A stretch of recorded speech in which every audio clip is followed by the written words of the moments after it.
भोग फकीर यार मूंखे त का ॻाल्हि सम्झ में नथी अचे। लज त छा कयां, मूंखे त विहां कंदे लज थी अचे। अदा मोहम्मद वर्स यार तूं शर्म छो थो करे? तोखे त अदेदन इजाज़त ॾेई छॾी आहे न त विहां कर। हा भोग फकीर, पर ईदन का ॻाल्हि ज़रूर सोचे ज़हर जो ढुक पीतो आहे, न त जंहिंजो जवान पुट मरी वञे उहो दोलन शरनाइन ते राज खे कीअं न चंदे ॾिसंदो। अदा इहा ॻाल्हि त बराबर सही आहे। खुदा खे ख़बर आहे त अदेदन कहिड़ी मजबूरी में इहो फ़ैसिलो कयो आहे। अब्बा जॾहिं को मसलो ई न आहे पोइ असां भाउ मुहर्रम जी ख़ुशी छो न कयूं? तुंहिंजो विच में ॻाल्हाइण ज़रूरी हो? माठ कर वे। अब्बा हिकु सलाह ॾिए।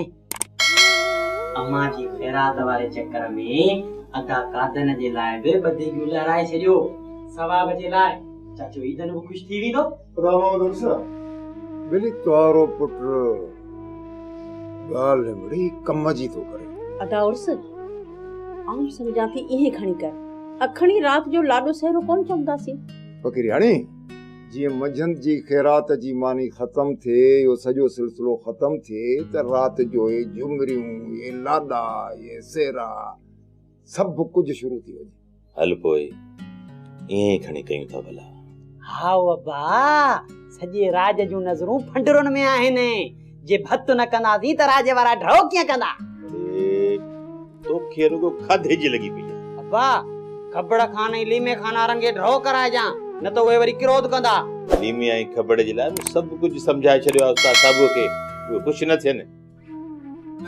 वठनि मूंखां नंढ में पटका, आहे पटका वधाए गुमान, उहो विहां गुज़रण में